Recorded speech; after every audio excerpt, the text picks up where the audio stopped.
In the aftermath of the 22nd April attack by terrorists in Pahalgam, as we see, all the anger is directed against Pakistan, and in the process people are forgetting to ask some basic questions which I will try to raise here. We may remember that Narendra Modi, in his election campaign to become the Prime Minister, had informed us about the breadth of his chest, 56 inches. And obviously the entire narrative was directed against Pakistan, because even as Chief Minister, even when he was contesting to become the Chief Minister, in his poster there was a picture of Mr. Musharraf. Now you would think, why would somebody trying to become a Chief Minister raise an international issue? But anyway, that is Mr. Modi. And then he implemented demonetization. He said this will stop terrorism. The big decision on Kashmir happened in 2019, and we were told that dilution of Article 370 was necessary if terrorism was to be curtailed.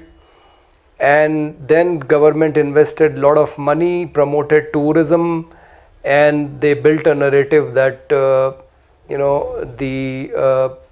because of the actions of BJP government and its policies, not conducting election for 10 years, they said the state had come to normalcy.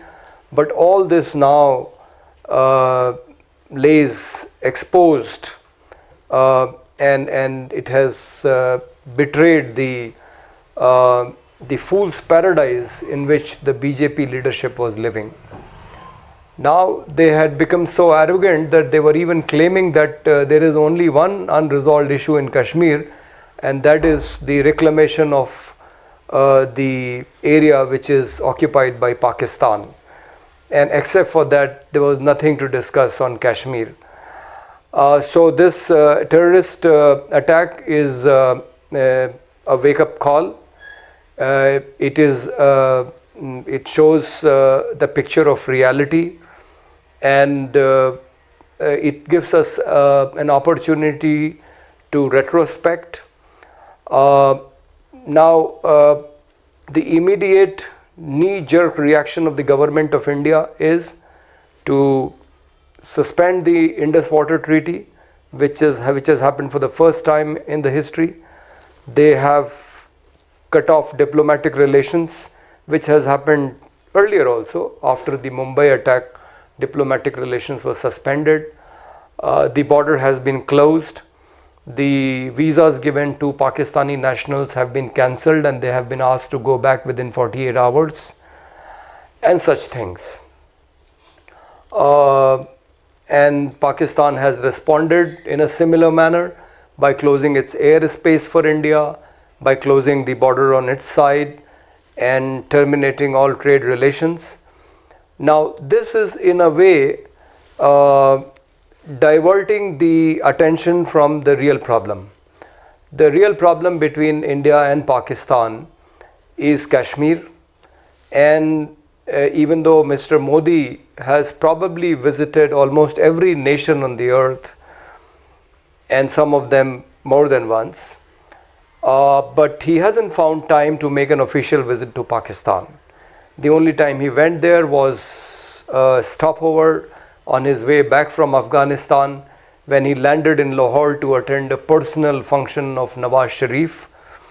But except for that, he has not really engaged Pakistan in the manner in which he has spoken to other countries. I mean, he has advised Vladimir Putin and Benjamin Netanyahu that they should not be fighting wars with their neighbors.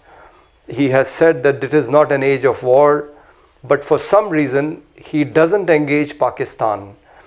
And we have to think whether this is a good policy, because without talking to the government of Pakistan, how can you achieve a solution of peace in Kashmir when Pakistan has a vested interest?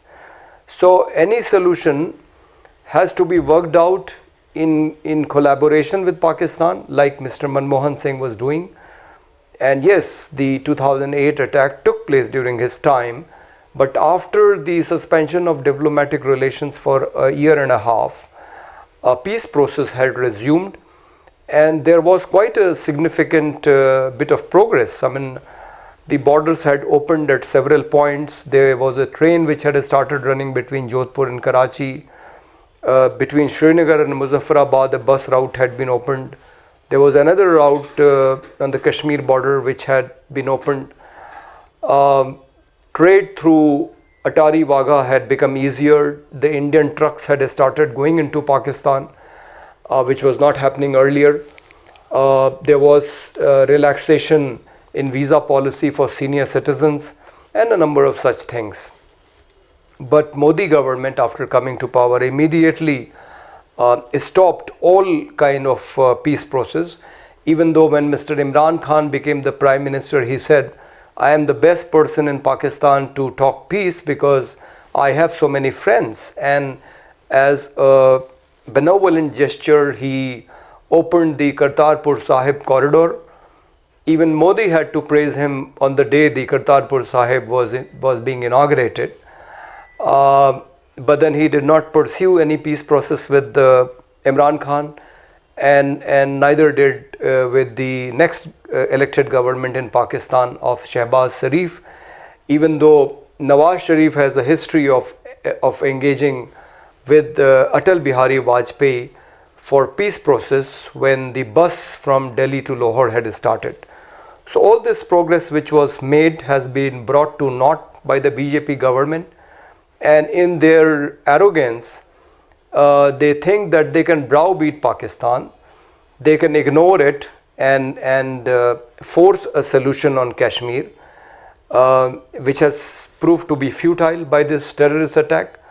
And we also have to consider the question that BJP leaders and a number of them, Rajnath Singh, S. Jaishankar, Yogi Adityanath, have said that they would like to reclaim the land which is with the Pakistani occupied Kashmir, but they never talk about 4,000 square kilometers of land which has been encroached upon by China.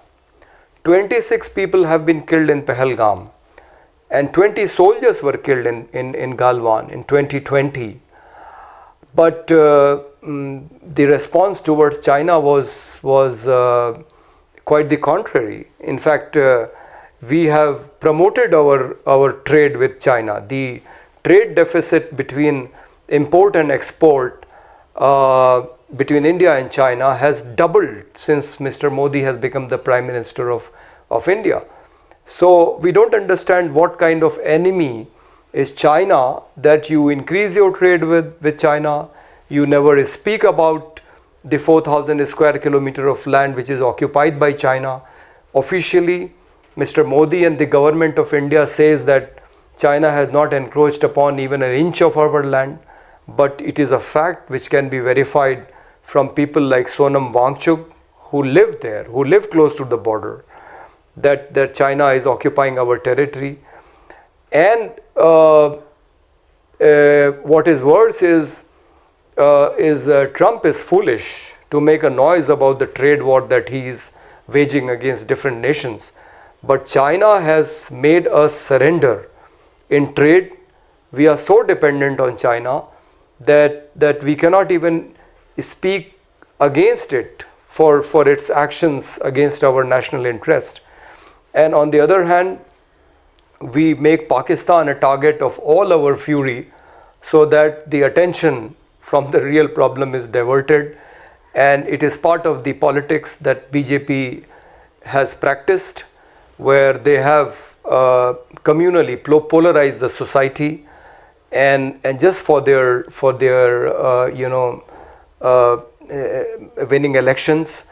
So this political expediency where you use communal issues for mobilization of your voters is the kind of politics which we see being played in the country, and it is very fortunate that it is not the interest of the people or the national interest which is uppermost, but it is the electoral politics.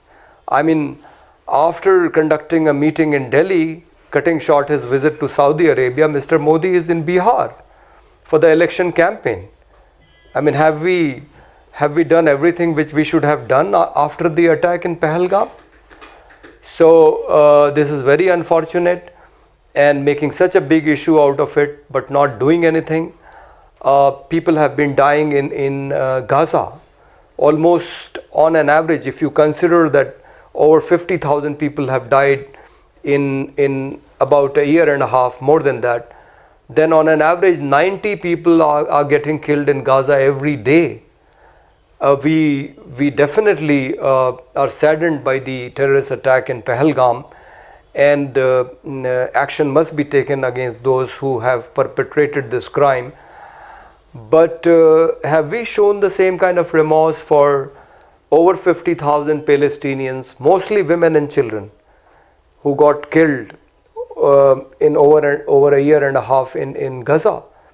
So it is such a big tragedy, but unfortunately we are today not extending the kind of support to Palestinians that we used to do in the earlier governments. So we just hope that the government will talk sense. It will engage Pakistan in dialogue. Now every time we make one mistake when we talk about Pakistan is that we consider Pakistan as a monolith. The fact of the matter is yes, Pakistani military may be plotting terrorist attacks in India with the collusion of ISI, but then there is an elected government in Pakistan. There are leaders like Imran Khan and there are leaders like Nawaz Sharif who are definitely in favor of peace and friendship with India. We should have been engaging with these political parties in Pakistan. There is the entire civil society in Pakistan which for its own benefit would like peaceful relations with India. I mean, so many people from Pakistan would like to come to India for various purposes, for religious tourism, for educational purposes, cultural purposes, for medical purposes, for trade purposes, and vice versa is also true. I mean, why would somebody in Amritsar, if he or she has to take an international flight, go to Delhi? I mean, they can easily go to 60 kilometers away in Lahore. So a peaceful and friendly relationship with Pakistan is the solution to the problem of terrorism that we are facing today, and the government of India's approach is quite the opposite of what it should be. If it pursues a path of peace and friendship with the government of Pakistan, I am sure sooner or later the Pakistani people will say that what the governments are doing is correct and what the Pakistani military and the ISI and the terrorists are doing is wrong. We must remember that Pakistan has also been a victim of terrorism. Close to 22,000 people in Pakistan have been killed by these terrorist organizations, these jihadist organizations. So Pakistan has paid a heavier price of terrorism than India, and therefore the common sense in Pakistan should, if it is allowed to prevail, it would definitely be against these terrorist organizations, and that is what we should have been working on, trying to highlight the voice of the common Pakistani citizen, trying to highlight or focus on the constituency of peace and friendship in Pakistan, which is in favor of peace and friendship with India.